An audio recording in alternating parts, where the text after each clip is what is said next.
for who you are, how you've blessed us. Thank you for bringing Arlene back to us. Lord, we just lift up not just our little congregation, our community, our city, but we want to lift up the world right now, Father, for this Delta strain that's being talked about.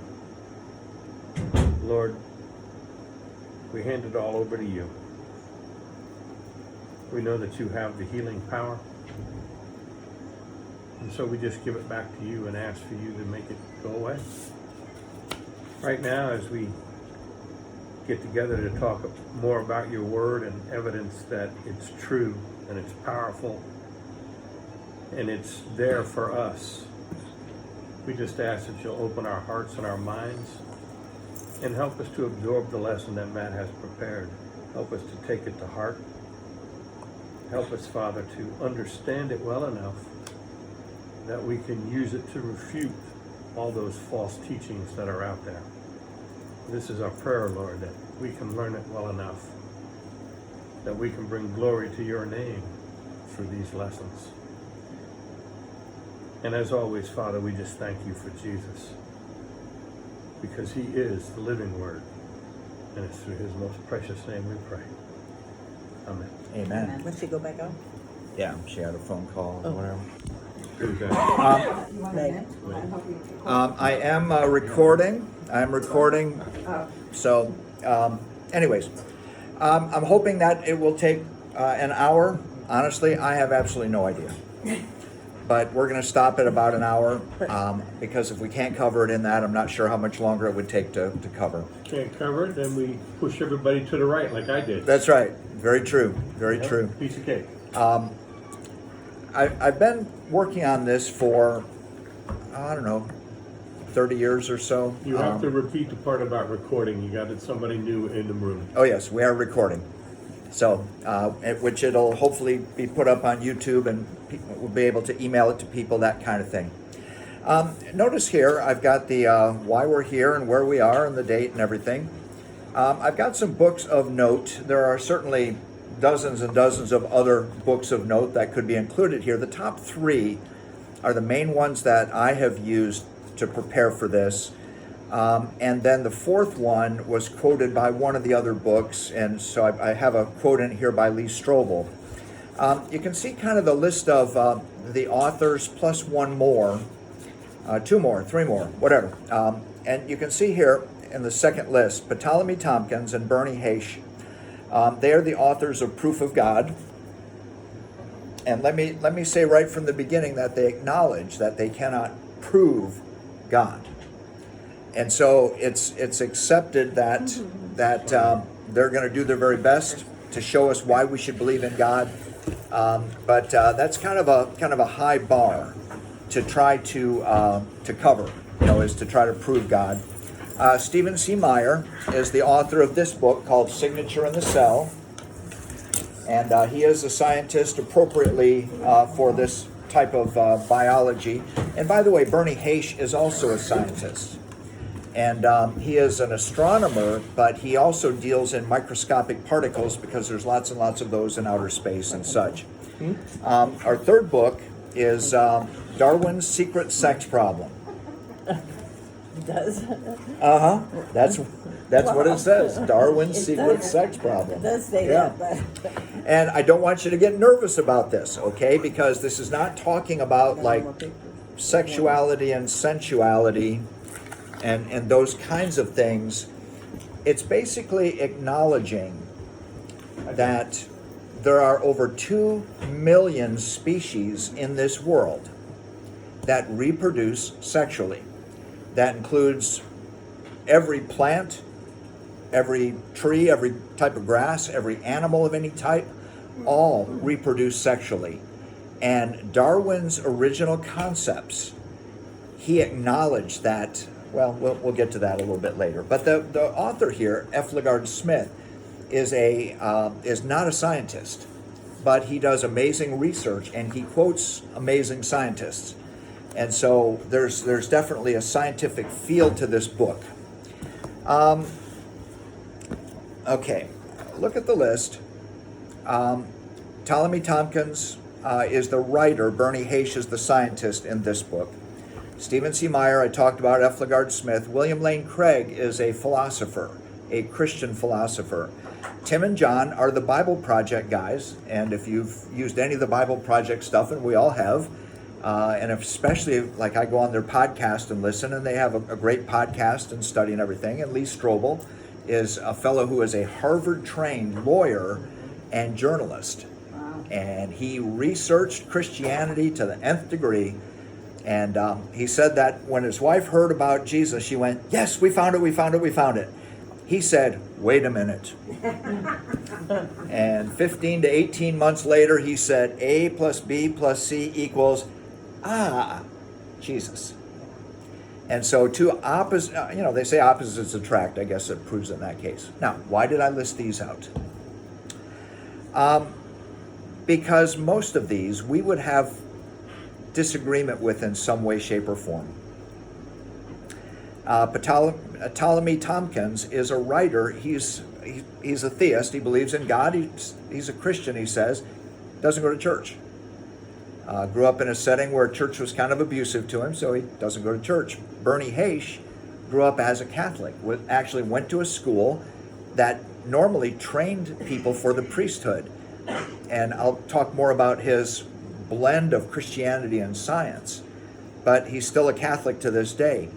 Stephen C. Meyer, he's a theist. I don't know what his background is religiously, but the title of his book is Signature in the Cell, DNA and the Evidence for Intelligent Design.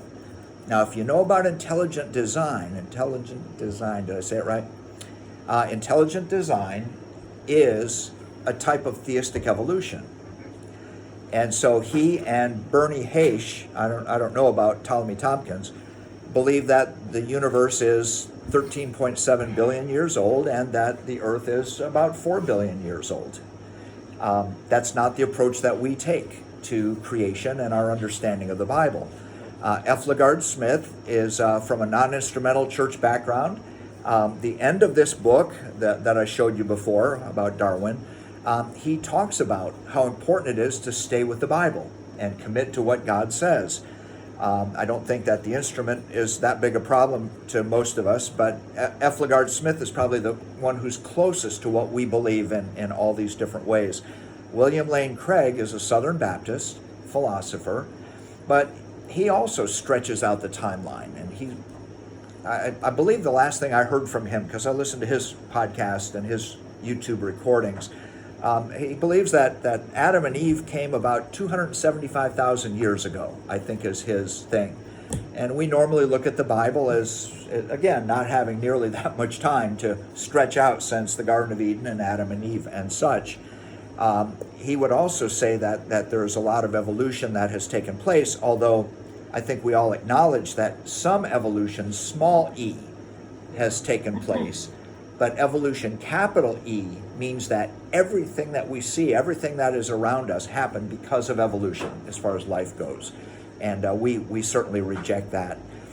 Tim and John, the Bible Project guys, are very interesting, very conservative on the scripture. They recently did a series where they talked about how Genesis was never intended to show a timeline. And they seem to accept many billions of years also. And then Lee Strobel, I don't know his exact approach to the question of the age of the earth and evolution and such, but when he says case for a creator, well, I've not read that book. I don't own that book. And so I'm not sure the approach that he takes. The reason for bringing this up is that at some point we have to decide who is on our side and who isn't. And when I read Bernie Haish, for example, who is a scientist and he is a Catholic, he accepts the 13.7 billion years for the age of the earth, I see a man who has an amazement about what God has done. Now, his Catholic theology, when it comes to the sciences, doesn't bother me, but I don't agree with his Catholic theology either. William Lane Craig is a curious one, and some of these others, but I'm curious with what I've said, what kind of hits you? What are some of your thoughts about what I've expressed or what I've told you about these people so far? Well, evolution, lots of ways we can prove that there is some form of evolution. If you take the fruit tree, for example, Mhm. and you graft something else to it, Right, right, it's going to produce, yes, okay? I'm not sure what it'll produce. It may produce an apple tree if you're grafting a peach tree. Right. I don't know what the actual outcome will be. right, right, But it will sustain life and growth in that. yes, If you take a peach Pick. twig and put it into an apple tree, it will produce peaches. And then the other side of the apples. Yes. Mhm. I want Yeah, that to- yeah. Oh, that would be cool. Yeah, that would be cool. yeah. Well, I don't know very many people who deny that some evolution has taken place. I mean, if there used to be short giraffes and now we have tall giraffes, if there used to be 5 kinds of dogs that Noah took on the ark and now there are 500 kinds of dogs, you know, those are types of evolution, but that's small e. That's natural selection. Yes, and that's not genetics changing, Yeah. you know, A dog from is a dog is a dog is a dog. Yeah. Is a dog. yeah, that's the truth. It really is. Yeah, yeah. But even, they have to stay within species. Right, right, right. But if you take the white-tailed deer, all of your northern subspecies of that are larger in body weight and more adaptable to that kind of a, if you take a key deer, for example, and put it up in the Adirondacks, it would not survive. I'm gonna say it's not gonna So, survive. you We're know, only 15 inches tall. They get lost in the snowdrift, huh? the point that I'm making is that environment also plays an important part Yeah, of this evolution process that we're talking about. right, right. Yeah, very true, very true. Okay, and any other thoughts? When it comes to matters like this, we want people who have a love for God and a love for His Word, and people who have a knowledge. And I think that we found a lot of those in this list here. Okay, next, why look at science? You know, Dave had some very good thoughts and you know, has expressed some things that were very important for us to know. And I mean, there are lots of different studies. You know, William Lane Craig is a philosopher. He goes areas that make my head spin about first causes and the firsts and all these kinds of things. And you know, it's good. He gets in a room with you know, these other philosophers, and they're dizzying to me. But he stands his ground. He holds up. But the reason for looking at science is because anybody under the age of, I don't know what age, 70, 60, 80, 90, I don't know. Everybody who has gone through public schools in the last 50 plus years has had a scientific education and Yeah. indoctrination. Yep, yep. And you know, I had science teachers that were good people, and maybe some of them were even believers. It never came out in class. Well, my chemistry teacher walked around, Mr. Martin. He walked around and asked us what our sign was the first day of class. What's your sign? Was he trying to pick up all of us? I mean, what's the deal here, you know? I said, it doesn't matter. I said, I was reborn under the sign of the cross. And he looked at me and he said, oh, I'm one of those too. I'm like, not a very good one then. Really? But science is infused into the brains of, and keep in mind that when we started this course here, it was what do kids want? What are they listening to? What will they listen to? But it's not just kids. It's many of us adults that and again, as we go through, we're going to talk about some of the implications of those things. And I'm not sure that my notes are really that organized. I'm going to go beginning to end because I don't know how to reorganize them. But why look at science? Well, look at the next list here. We are created in God's image. We are created to know him. Every civilization in history has had God or gods or God or something. In other words, human beings by nature are spiritual beings. Now that doesn't mean Christian, or that doesn't mean understand God completely. But I find that this is part of being made in the image of God, is that he made us so that we can know him and acknowledge him. Somebody please look up Romans 1, 18 through 20. I think also that science is starting to prove the Bible. They are unearthing all kinds of things. Yes. 10 years ago, they said that David never existed. And 4 years ago, they uncovered a step that led into his house or something or other Yeah. that said that was King David's. Yeah, yeah. Now you're right. Archaeology and other sciences. Yeah. Sure. Okay, Romans 1, 18 through 20. For the wrath of God is revealed from heaven against all ungodliness and unrighteousness of men, who suppress the truth and unrighteousness. Because that which is known about God is evident within them, that God made it within them. For since the creation of the world, his invisible attributes, his eternal power, and divine nature have been clearly seen, being understood through what has been made, so that they are without excuse. Yeah. People can see in nature that there is amazement. When I see so many colors amongst flowers or birds or whatever, and recently one of the David Attenborough documentaries on Netflix was about the colors of the world, and just they have now special cameras that can bring out the colors, and they showed this hummingbird, and these nature shows, it just cracks me up the lengths that these male animals will go to try to get a girlfriend. Oh, yeah. You know, and this male hummingbird puffed out his headpiece and is bright purple, and he's just dancing at her like this, you know. And, boy, that'll scare somebody when they watch this video, if they ever do. And but just astounding, you know. And when I look at all the flowers, all the birds, I'm like, God was just showing off, because he could have made like 100 colors or 200 colors instead of 2,000 or 20,000, whatever you would identify. Sharon will tell you I'm shade challenged, so I don't know how many colors there are out there.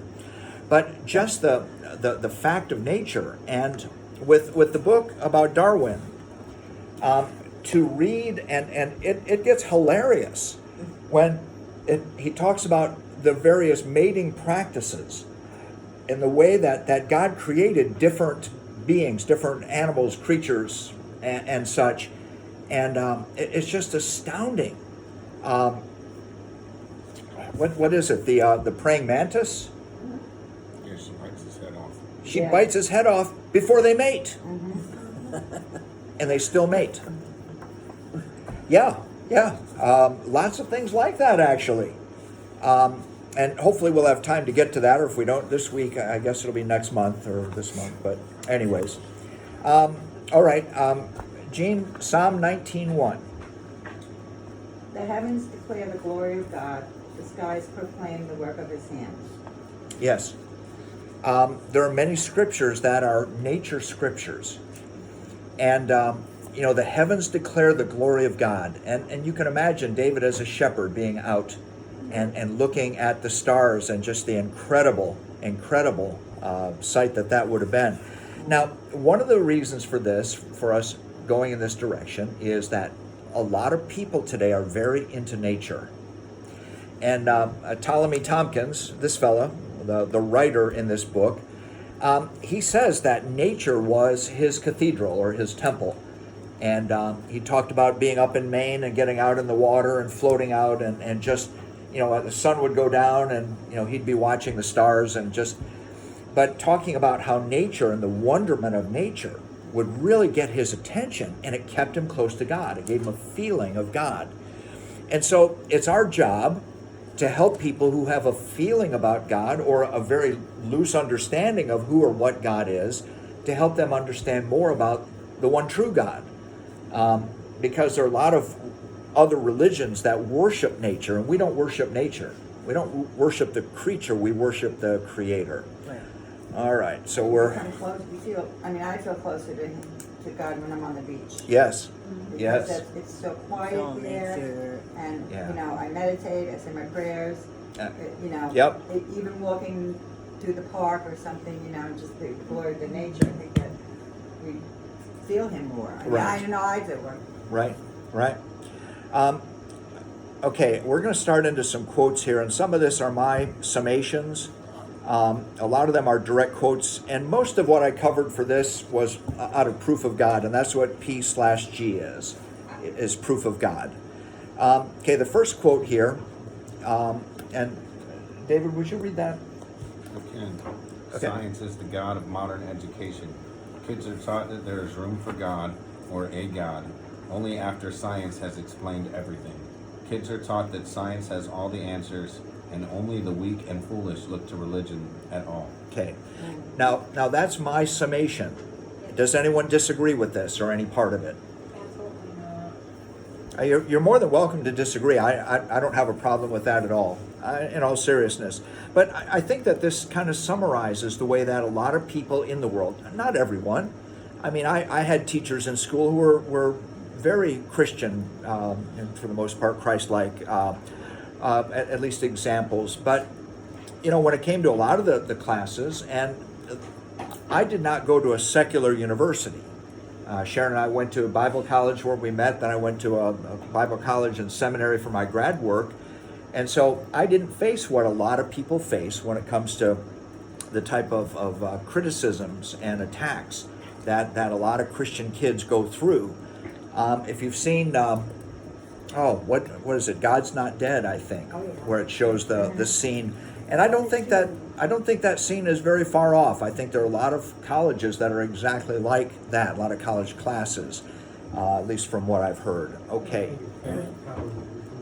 Oh, yes, Yeah. absolutely. Yeah. Yes. Yeah. Middle schools. Yeah. Yeah. Kids are getting that kind of stuff. Yeah. Well, a lot depends on the teachers, because there are Christian teachers in a lot of the schools. But when it comes right down to it, you know, if you go from 7th grade to 12th grade, you're going to have some teachers that are going to be very critical of you because you're a Christian, or so it seems. Okay. Jean, would you read the next quote there? There's a small nagging voice whispering in so many ears about believers and unbelievers that says either religion is wrong or science is wrong. Both can't be right. I found this an interesting quote. In the ears of both believers and unbelievers, that science and religion both can't be right. And one of the things I like about Dr. Haish is that from the beginning, in his studies, he said, I know that God is right, and I know that science is right. And so he works not really toward a reconciliation, but an understanding of science that is within the framework of who God is and what God has done. And there are some things that we're going to talk about that are just hard to imagine. He's at that level of science. And if you love science and want to know more details, I'll help you get one of these books. Some of the things that he talks about billions and trillions of particles that appear and disappear, and the way they react even across the universe with each other. He says the only explanation, well, we'll get to that in just a moment. All right, Terry, do you want to read the next one? Sure. Science is not a barrier to faith, but an aid to it. Far from having disproved God's existence, science has increasingly shown that God is, in fact, the best explanation so far found for the universe and everything in it. That's quite a statement, isn't it? And Terry, you were describing about how in recent years there have been a lot of finds from archaeological to scientific and even mathematical and like that. But this idea of science being a barrier to faith, you know, a lot of the people that I mentioned at the beginning are very educated. Some of them are scientists, and they're all believers. And they all look at, well, they're various science. Not all of them are scientists, but they're all very educated. Okay, any thoughts about any of the quotes so far? There was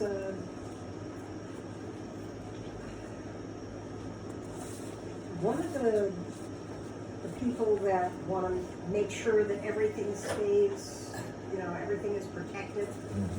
They said that it would take 10,000 years for a certain kind of eddy to be made in the ocean.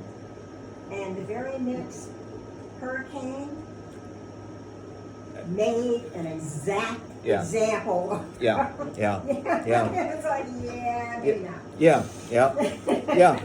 Well, unfortunately, even in science, it's true that where you start determines where you end. And if somebody makes an assumption, and you can tell what my assumptions are. I make no apologies. I know that God is. I know that God is powerful. I believe the word, but I also am not afraid of science. I'm not afraid to check it out and to listen to the scientists. I have a book at home by, I don't know what Nelson's first name is, but he's clearly against Christianity and against theism. And theism's the fancy word for believing in God. And I find it fascinating. I've got his book all marked up. I found a dozen things that, to me, are at least very questionable in what he says. I don't know that I'll ever write a rebuttal, but All right, let's go to the next page. Ed, would you read the next paragraph, please? Occam's razor is frequently used to suggest that there is no God. But Bernie Hayes suggests that there are many phenomena that science can't explain. The simplest explanation is that God did it. You will be surprised at how many unsolved scientific problems there are in which the best explanation is simply God did it. Charged particles are linked in such a way that when one was made to move in a certain way, the other particle would react immediately, mirroring its sibling actions, with no time lag whatsoever, even from across the universe. How many of you have heard of Occam's razor? Anyone? Occam was a monk back in the 14th century, I believe. And I don't think Occam was his first name. I think it was like William of Occam or something like that. Whatever name from back then. And basically his conclusion was that the simplest answer is usually the right one. And I've been on, and I've talked about this in some sermons and lessons before, but I've been on like some chats, and people will say, well, Occam's razor says, and I always answer and say, just because you lack imagination doesn't mean you should go with the laziest way to come to a conclusion. And, One of the things that happens is that humans have a tendency to complicate things. Very true. Accepting basic facts Yes. that have been proven or are so far in front of you that it can't, Yeah. but they will accept that. They gotta complicate everything. Yeah. Oh, that's right. Human nature. Yeah. Very true. Very true. Well, people are always trying to figure it out, and I applaud that. I really do. To a certain degree, Yeah. that'll drive you crazy, but right. Yeah, go ahead. As a person who came to this class looking for proof, Oh, sure, absolutely. that's I don't know if all of you know that or not. I don't exactly have the same beliefs as my parents. So glad I you're came here. here looking for proof because I have to be able to touch and see and feel and to know that this I know exists because it's right here in front of me. Right. I've always had a problem grasping that God exists because there isn't really any tangible evidence. Like he didn't walk up to me and say, "Hi, I'm God," and good afternoon. So what you were saying was the simplest thing for me is not always something that I can say, okay, you said God did it, right there, in the Yes. print. Yes. But on the flip side of that, from a person who is not necessarily as strong a believer as everyone else, that how do I know God did that? Yeah. I don't have any proof that God did it. Yeah. I mean, I've read some things by Darwin and stuff. I'm in the Origin of the Species. Mhm. Does that whet your appetite? It was just something to read. No, I'm talking about that process that you're describing now. What, trying to find out? Yeah. Yeah, well, that's why I'm here. Yeah. When Dad said, "Hey, this is what I'm getting ready, or this is what we're getting ready to teach. Would you like to be part of it?" That's why I came to find out. Yeah. I'm looking for that tangible evidence. Yeah. So that's really why I'm here. But it's not as simple as Right. for me to okay, God did it, so that's why it's here. Yeah. There has to be something else there for me. I understand that. And I think what we're talking about is faith, right? That's where I have the problem. Mhm. As- Sure. And I Sure. readily accept that, Dave, and I'm happy that you're here. Yeah, Because absolutely. it gives us an opportunity not only to present some things to you, but also strengthen our belief Yeah. and our faith. Well, that's Or what I'm to saying. challenge So us, for sure. me speaking up and saying, "Hey, this is Absolutely. No, where I'm absolutely. coming from," Yeah. so it's expanding in the group. And I Yeah. would like you to do that, Yeah. well, And to be honest with you, when I read that, just say God did it, I don't accept that. And the reason is because I know that science is still trying to answer those questions. So most scientists aren't going to accept it because they're still doing experiments, still trying to figure it out. And I accept that too. That's fine. That's why I spoke up. Yeah, because absolutely. That's how I feel. Yeah. You would be surprised how many times in our elders meetings, I have shut down one of our elders who constantly uses that phrase. Okay. Me. God did it. I've shut him down. Well, see, Because that's what he I'm saying. keeps saying, it's in the Bible, God said it, it's gotta be, and I'm like, you can't take that attitude. You cannot go out in the world today with that attitude. Yeah. Not in the 21st century. Well, that's what the point of this class was. I thought. Exactly. So, Exactly. So Yeah. everyone has something other than okay, God did it, or it's in the Bible. Exactly, and that's why we're doing this. Yeah. And that's why we have split the teaching up between the entire leadership team so that it doesn't fall on just one individual and have that one individual's bias driving the entire class. Mhm. Yeah. That makes sense. Yep. Definitely makes sense. Yeah. Okay. Erlene, would you read the next section? Start. True science and true religion could not possibly be at odds with each other. For in fact, true science and the true religion obey the same master. Bernie never just his belief that science and religion were two parts of a single domain. Okay. Now, this is one person's opinion. You can agree with it or you don't have to. Note that the key word here is true. True science and true religion. Too many times over the years, science has been on the wrong track or religion has been on the wrong track. There were many religious people who defended slavery from the Bible. And we don't see those scriptures the same way today. And so I dare say there are many who saw the earth as flat and the sun revolving around the earth and things like that. And there are still people today who believe those things, by the way. There are also many scientists who believe that there were 4 different humors in the blood and you had to let the bad blood out. Yeah, exactly right. Poor George. Yes, that's right. That's right. Speaking of first president, yes. Yeah. So, but I think that the concept here is definitely sound. That God is the inventor of science, the creator of science. He is the creator of religion or of true faith and what that means. And so it's not a matter of slamming science or scientists. It's a matter of trying to understand better who we are as a person, as a human being, and in faith, And sometimes we just got to wait for science to come around, because there are a lot of scientists who question a lot of scientists as well. Sharon, would you read? The progression of science, of the medical arts. Yes, yes, exactly right. 100 years ago, they weren't even thinking about doing what they're doing. Yeah, yeah. Well, 150 years ago, they weren't even washing their hands Yeah. when they went from patient to patient. So that's got to be a bad thing. All right, Sharon, would you read the next paragraph there? For a lot of people today, the best connection we have with God is nature. There is no or little knowledge of the Bible and less connection with churches all the time.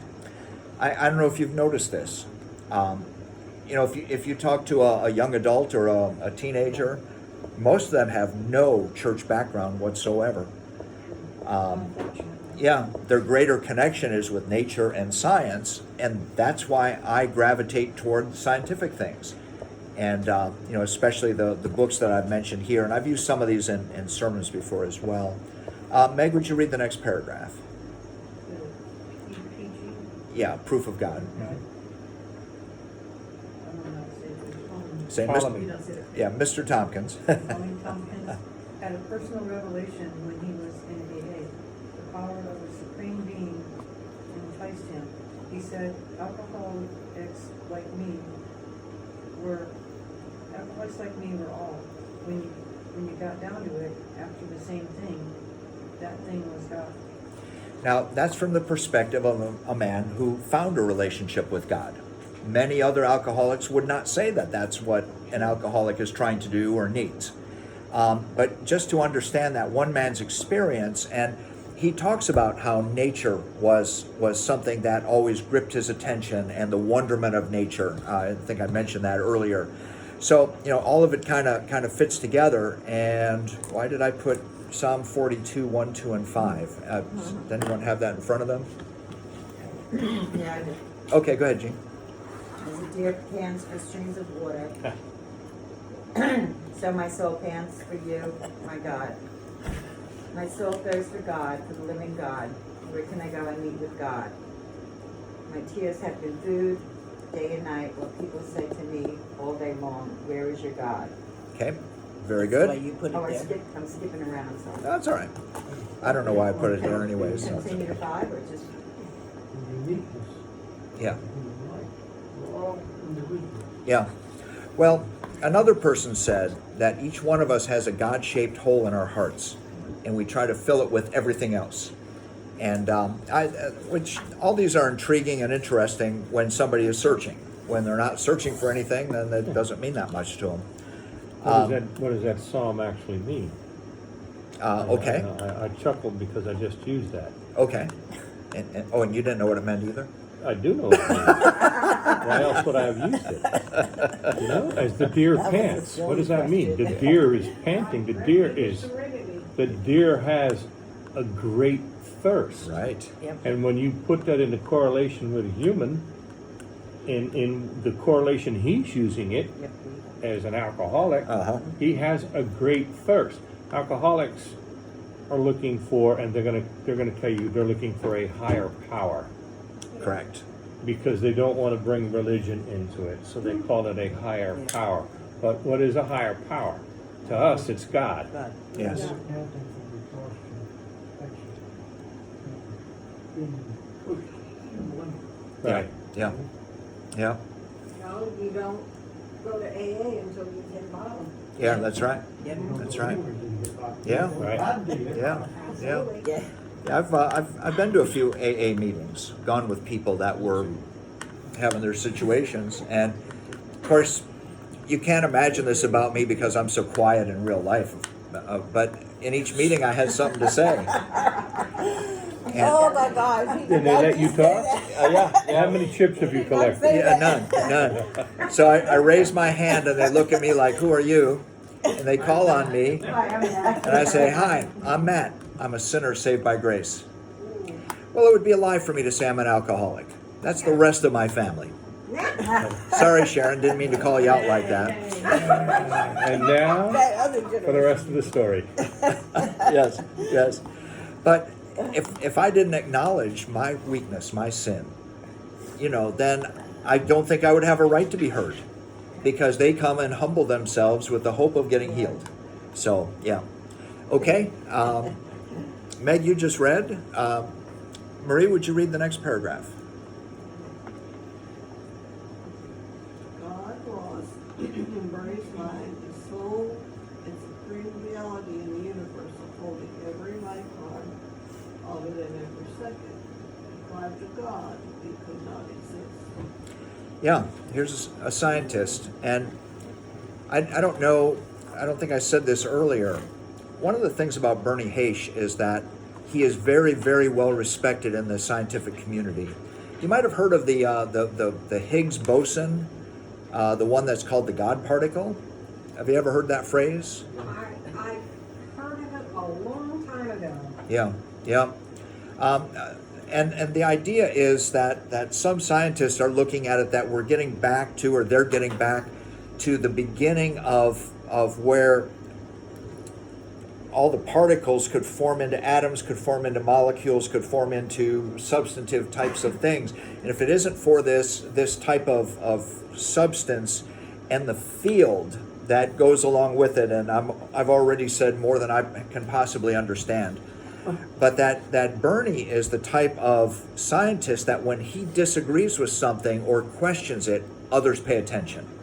And even this very famous, well-known in the scientific community type of particle and the field that goes with it, and again, I shouldn't say that because I can't explain what I mean or what he means, but that says something to me. You know, this is not just somebody who added a PhD after his name and now he's going to tell the whole world what's wrong with everything in science. He was a very, very serious scientist and very well respected. But the quote here that when you look at the supreme reality in the universe is that without God, it doesn't hold together. Our science professor in Bible college, Dr. Ely, and he was not like a D-Min or a DD, Doctor of Divinity or Doctor of Ministry. He was a PhD in the sciences. And he talked about how having the different particles in the atom should completely blow apart from each other. But God holds everything together. And, to me, this is reminiscent of what Dr. Ely used to say back in that day. And he was our apologetics professor also, by the way. A good one to do that. Okay, well, hey, I guess I just did the next quote, didn't I? Okay, yeah, how about that? Joe, if you do the one after the one I just did. Truth. The physical world is not real. It is not substantive. It feels that way and it looks that way, but it isn't. There's nothing in it because there's no such thing as solid matter. If we had a bowling ball in the middle of the table here, or if we set it on the floor over there and I said, Dave, go over and kick that thing. It's 99.99% air. Yeah. I was kind of interested when you're talking about you can touch that bottle and how real it is, and it's also 99.99% air. And I might have too few nines in that list. I'm not really sure, but it gets the meaning across. But at a certain point in the book, he says that basically everything that we think is real is not. It is made of billions and trillions of particles. Some of them are called protons, some neutrons, some electrons. I suppose there are other types of particles that are in these atoms and in the molecules and such. But it takes something else to pull it together to make it solid. And if it wasn't for a creator, is his view of it, scientifically and personally. If it's not for something to hold it all together, it's all it would ever be is particles, if there were even any particles. And since God made the particles, I suppose there wouldn't be those either. I couldn't find the spot in the book today when I was kind of putting my notes together for tonight. But at one point, he talks about a 1 centimeter cube that has trillions of particles in it that are constantly coming and going, being created and disappearing and moving and just so much that we don't see. And it's almost like Oh, what movie was that? The Matrix. Could be. Could be. Wow.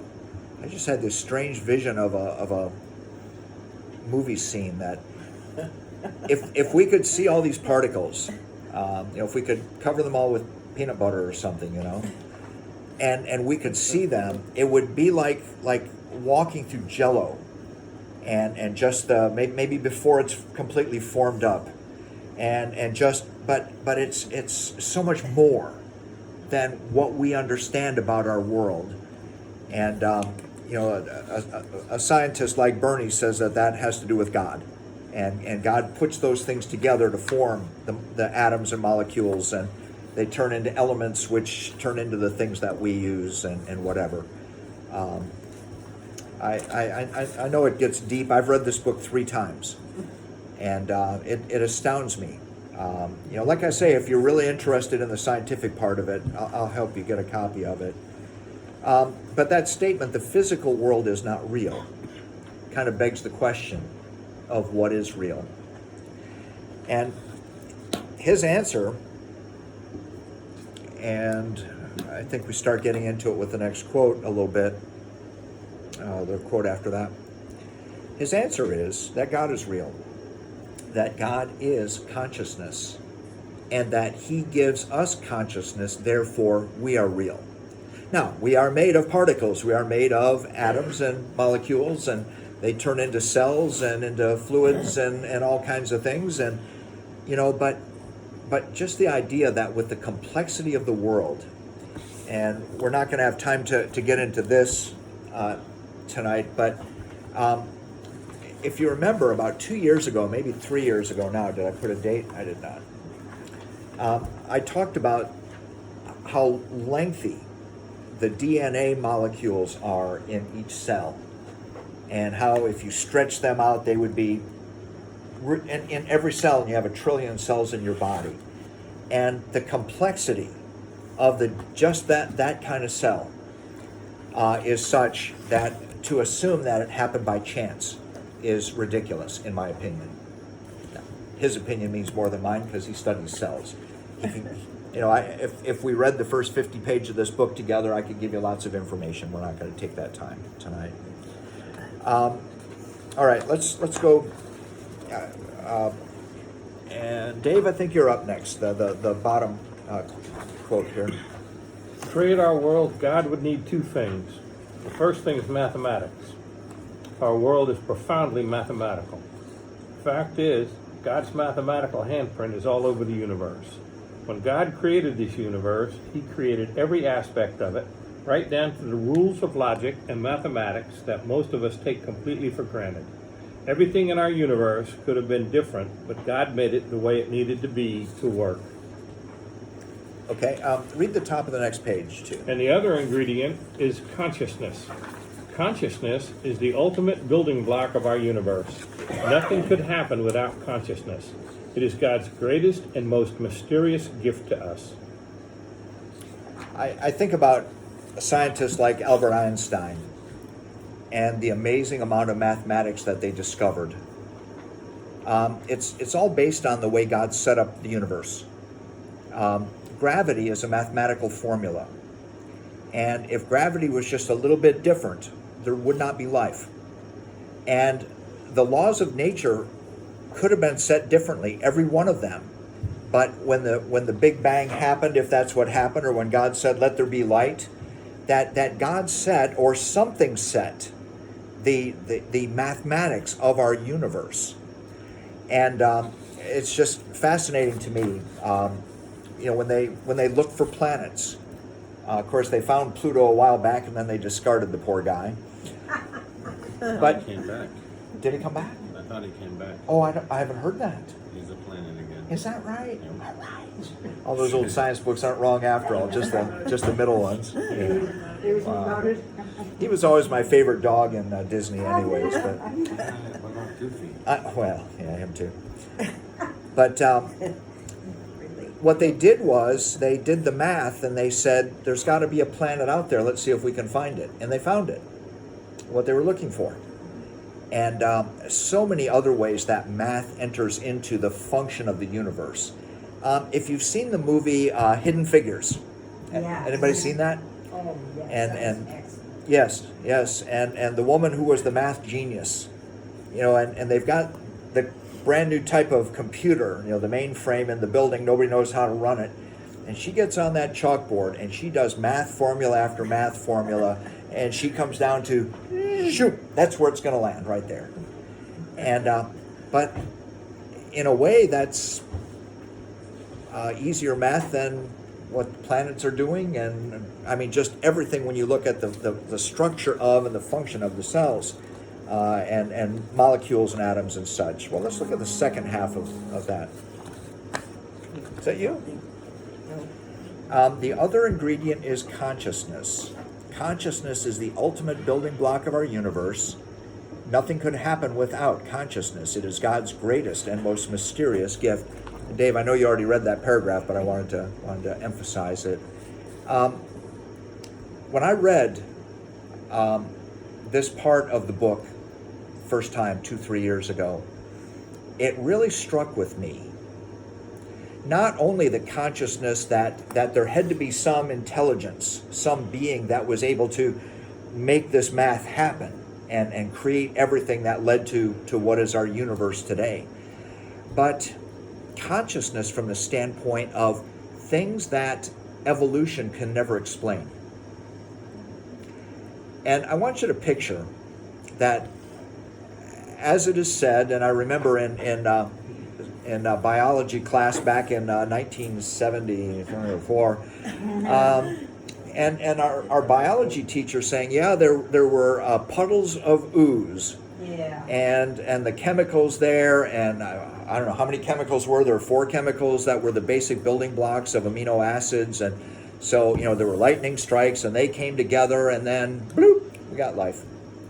Yeah, well, did you ask her where the lightning came from? Yeah, I did. I did not. No, but and I don't have any way of calculating how many steps any of that could have taken if it was even possible. A friend of mine who's she's certainly a Christian, but a friend of mine recently, there was a discussion online and amongst some of us who grew up in the same church in New York, and she said that I've looked at the math, I've looked at the probability or possibility of everything coming together the way it has by chance, and I find that there has to be a God. Now, she's a very intelligent woman. She was much smarter than me, but I was smart enough not to marry her. So another long set of stories there. Sharon knows who I'm talking about. But the math just doesn't work out for things to happen by chance. Also, a little while back, I was commenting on a post that somebody had made online, and they started this paragraph in red, and it went through purple to blue. And then they were congratulating themselves at how wonderful and how sneaky they were in changing. Well, I saw what they were doing. And I said, isn't it amazing that you had an intelligence that helped you to set up this technology and make this happen? Without this type of intelligence, it never could have happened. And, I got blasted for it. It was actually kind of fun. Oh, yeah. I could, when you throw a rock into a pack of dogs, you know which one got struck because it's the one that yelps. Well, I knew the one that yelped. But there are other things besides consciousness, because when you think about this ooze becoming something, but becoming something with intelligence, something with emotion, something with independence, something with instinct, something that can communicate. We are sitting around this. Reproduce. That's right. That is right. And when we, obviously not tonight, but when we get to this book, that's one of his main points. But not only would a being have to have consciousness, but would have to be able to reproduce, or intellect and be able to pass it along to its offspring. How does it get into the genetic code? What about emotion? What about instinct? You know, when baby deer hits the ground and mama starts to run, baby deer follows mama. That is an instinct. That is survival. Without that, that baby deer is dead. When baby deer hits the ground and mother runs, baby deer stays right there and doesn't move. Oh, is that right? For at Because least it doesn't 12 have any hours. sense. Gotcha. That's how it hides. Well, it's been a long time since I've seen a baby deer. I'm And sorry. mom comes back after 12 hours Yeah. and feeds it, Yeah. goes away, comes back in another 6 hours. Yeah. Feeds it, and then they both walk away. Wow. So mama deer leads away whatever the danger is, and baby deer stays there. And okay, all right. Well, it works out about the same as far as instinct goes. Okay. And any other thoughts or questions about that part of it? And there are other things that evolution can explain. I asked my eye doctor a few years back if he thought that the eye was too complex to evolve. And he didn't really understand my question at first. And he started saying, well, the eye is 7 layers. And he said, one of the layers in your eye is tears. Without tears, you cannot see clearly. And of course, we see lots of dry eye commercials, you know, because it's probably painful as well as the inability to see. But for nourishment, in other words, blood to bring nourishment to the clear lens without it being clouded is just amazing. And there are lots of things like that about not only the human body, but in how many animals and how many other things that, I mean, there are some places between hundreds and thousands, maybe tens of thousands of things that just, and again, is it God showing off, or is it just God made everything function the way it was supposed to? And so I see that. Well, if we've got about 5 more minutes, let's go through the rest of the quotes here, and then we'll come back and kind of tie them up next month. Helen, would you read the next quote? And that's, that's the consciousness is the only reality. Consciousness is the only reality in our universe. Matter, energy, space, all these things are simple. Yeah, simulations. Can't talk to this already. Simulations generated by God using the sole and single thing in this universe that actually exists. Excuse me. The world of objects we move through is not consistent, conscious, but we are. And because we are conscious, we are real. Okay. This was hard for me to get when I read this book the first time, because everything around us seems so real. You know, if you say, well, I don't need water, you know, I haven't had any water to drink for a couple weeks. Well, water's pretty real. You know, we need it. But his point here is that, yes, at this point, these are real because of the scientific system set in place, the way the mathematics work, the way God has set them up. But God is consciousness, and we also. And so from that standpoint, we and God are the only things that are actually real in the universe. I don't expect you to grab onto that right now. Like I say, we'll come back to some of this next time, just a little bit. Dave, would you read the next one? Yeah, if you tell me what that word is. Commandment. Imminent. Imminent. Yeah. I'm, That's all right. I know what that word is. Yeah, I yeah, just sure. never saw it spelled out. I understand. God is not a part of this world. He's above it. Apart from it, even if in another sense he's deeply, what'd you say again? Imminent. Imminent. Yeah, why does that look weird? Yeah, I don't know. Maybe I Imminent, misspelled it. yeah. I don't know. Oh, maybe you Looks spelled good to it me. wrong. I know. Oh, okay. Yeah. Anything's Looks good to possible. me. That's right. That's Okay. right. God transcends this world, and it's one reason that he is very hard to find, because he needs to show himself. And you know, I believe that God does show himself in nature, in changed lives, in lots of things, but it's because I'm looking for those things. And a lot of people are not looking for them, and that might be part of it. Everybody has a different level of proof, if you will, in what they're looking for. So, you know, I acknowledge all of that. All right, Jean, the next one. Excuse me. God is thought to transcend the physical world completely, but the physical realm reflects his glory completely. Okay? And Terry, read the next one. Strobel. In the course of our last few decades, our universe has revealed itself to be a whole lot more than a blueberry pie than anyone had ever before imagined. Our universe isn't just nicely put together, it is very nicely put together. So much so that has become extremely difficult for scientists or anyone else to argue that it just happened to come into existence in the way that it has without any design or purpose acting on its behalf. In short, it has become hard to argue that there wasn't something or someone behind it. Yeah, yeah. It's interesting that as science has advanced, that they've shown how complex the universe is, and to imagine that it just happened by chance, well, it's more difficult to believe all the time. And again, as we talked about the complexity of the cells and lots of other things, as our talks have underlined for me already, genuine faith is, if anything, easier now than it was before the advent of modern science. A very similar quote to the one just before. Okay.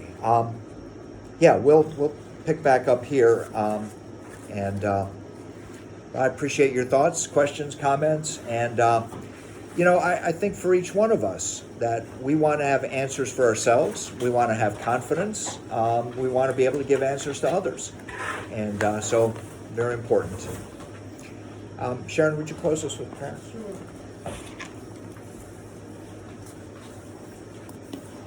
Father God, I thank you for this opportunity to meet tonight. Thank you, Lord, for these learned men who have placed their thoughts and philosophies in these books.